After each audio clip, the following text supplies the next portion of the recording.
Aprender a Viver, Filosofia para os Novos Tempos, livro do filósofo francês Luc Ferry. Quer saber do que trata o livro e o que isso tem a ver com o direito? Assista esse vídeo até o final que eu vou te contar tintim por tintim.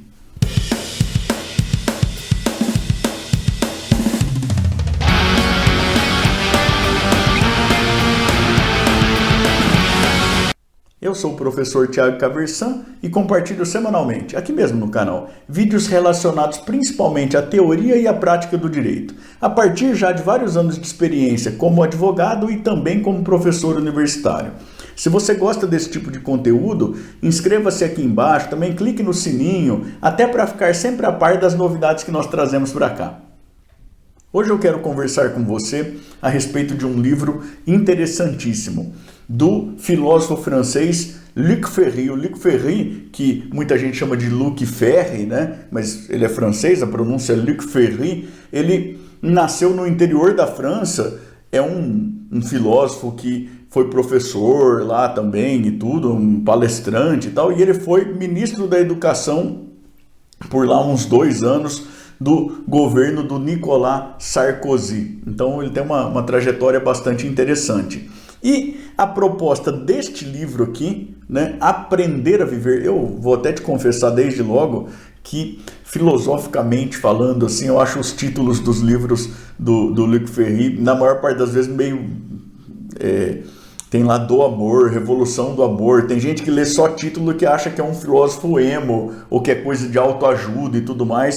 E a coisa absolutamente não é essa. O título desse daqui, Aprender a Viver, Filosofia para os Novos Tempos, foi o primeiro livro do Luc Ferry que eu li. Na verdade, eu ganhei esse livro de um grande amigo, fizemos a graduação em Direito juntos, o Dr. Paulo Pinotti, né? Muito meu amigo mesmo. Eu vi aqui na dedicatória que ele deixou para mim, que ele deu esse livro de presente para mim em fevereiro de 2008, lá vão, então, aí já hoje que nós estamos em fevereiro de 2022, no momento que eu estou gravando esse vídeo, lá já 14 anos. E é um livro interessantíssimo, porque é um livro que é uma introdução à filosofia, na verdade. Ele até esclarece aqui na introdução que ele e amigos, famílias de amigos tinham um hábito de fazer...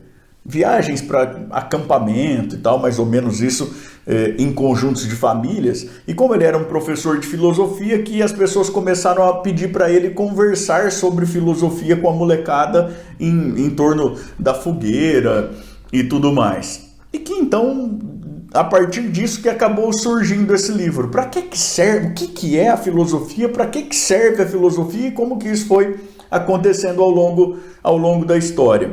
É um livro escrito assim em linguagem para gente do ensino médio, eu acho, tudo mais, mas que é interessantíssimo para gente aí em qualquer fase da vida, dali para frente e tal. O livro é realmente muito bom. E aí ele começa se perguntando e se propondo a questão sobre o que é filosofia. E aí vai pensar a respeito do que distingue o saber vulgar do saber filosófico, o que a mitologia tem a ver com tudo isso, as relações entre ciência e filosofia e tudo mais. Eu vou até abrir parênteses aqui para te dizer que o Luc Ferry é autor de um livro interessantíssimo de mitologia grega também. O título do livro é A Sabedoria dos Mitos Gregos. O livro é muito bom mesmo, vale muito a pena colocar na sua lista de leitura aí, até por conta da profusão de referências da mitologia grega que a gente tem na nossa literatura, na nossa música, nas artes em geral e tudo mais. Você vai compreender melhor o seu próprio pensamento conhecendo essa obra do Luc Ferry aí, com certeza. Mas voltando para a obra de que nós estamos tratando hoje, Aprender a Viver, então ele começa explicando um pouco o que é filosofia e em seguida ele vai procurar então mostrar esse exercício de filosofia em alguns momentos da história, começando pela filosofia no pensamento grego. E aí ele escolhe um momento, uma escola do pensamento grego como exemplificativa daquilo. Ele escolhe o estoicismo, e então ele vai falar do Epicteto, do Marco Aurélio, do Sêneca e tudo mais. Veja, para cada um dos momentos que ele vai pensar a partir daqui, ele vai procurar identificar aquele pensamento em torno de 3 eixos. Uma teoria, que é um conhecimento de caráter abstrato, de caráter de lógica pura e tudo mais. Depois uma ética, que é uma... Tá em torno da ideia de uma razão prática, da aplicação prática daquelas ideias firmadas por meio do exercício teórico, né? Então uma teoria, uma ética ou uma prática e uma sabedoria. E para ele a sabedoria está essencialmente ligada à ideia de transcendência. Veja você que coisa interessante. Então ele começa lá com os estoicos, momento em que ele vai falar do eixo de sabedoria, de ordem cósmica, de você encontrar o seu lugar no universo, esse tipo de coisa. Depois de tratar do pensamento grego, mais especificamente do pensamento estoico, ele vai tratar do pensamento cristão medieval. E aí ele vai dizer, olha, há até controvérsia sobre se aquilo é filosofia ou não, em vista do dogma. A filosofia, ela é essencialmente especulativa, é de se perguntar os porquês e tudo mais. Se a gente vive um momento dogmático de verdades inquestionáveis e tudo mais, há até quem diga que nem filosofia essencialmente é. Mas ele diz, olha, de uma ou de outra forma, é um pensamento que domina o mundo ocidental ao longo de séculos, então vale a pena conhecer aí a teoria, a ética, a sabedoria relacionadas ao pensamento cristão medieval, Deus como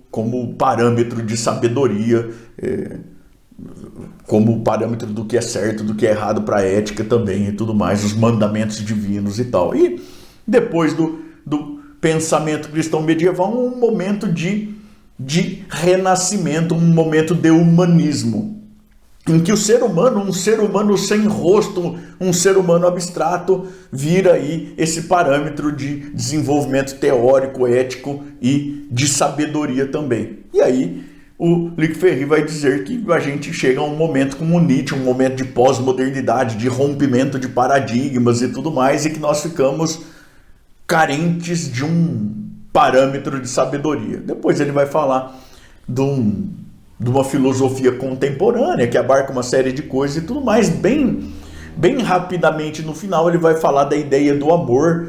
E de novo, muita gente que lê só título, às vezes orelha de livro, vai achar que ele é um filósofo emo. Por isso você vai ter condições de entender muito melhor isso que ele fala sobre o amor como um parâmetro filosófico aí em outras obras como Do Amor, Revolução do Amor, até na autobiografia intelectual dele, que é interessantíssima também, diálogos entre ele e uma filósofa alemã. O título do livro é O Anticonformista, muito legal também. Para resumir bem aqui, a ideia dele é de que com a Revolução Burguesa a gente tem aí uma possibilidade, e a Revolução Industrial também, as pessoas saem do campo, vão para as cidades, têm os seus salários, não tem aquele controle tribal do certo, do errado, casamento por conveniência, as pessoas vão descobrir que elas podem se casar por afinidade e elas vão passar a ter uma relação completamente diferente com os seus próprios filhos. E isso vai talvez colocar para a gente um parâmetro de sabedoria de que nós estávamos carentes. Porque, no fundo, o que o Luc Ferry sugere ao longo de todo o livro é que esse parâmetro de sabedoria é aquilo que eu tinha te falado, o parâmetro de transcendência. O que é sagrado nesse pensamento? E se a gente pensa na origem etimológica da palavra sagrado, sagrado é aquilo em prol do que você faria um sacrifício. E o sacrifício maior que se pode imaginar é o sacrifício da própria vida. E aí, pensando em retrospectiva, talvez no pensamento grego, você devesse sacrificar a sua própria vida por conta da ordem cósmica, né? Aliás, na Odisseia a gente tem lá o momento do Ulisses abrindo mão da própria imortalidade, não é isso? Para voltar para Ica, que era o lugar cósmico dele. No pensamento cristão medieval, você sacrifica a própria vida por Deus, e aí a gente tem os santos mártires e tudo mais.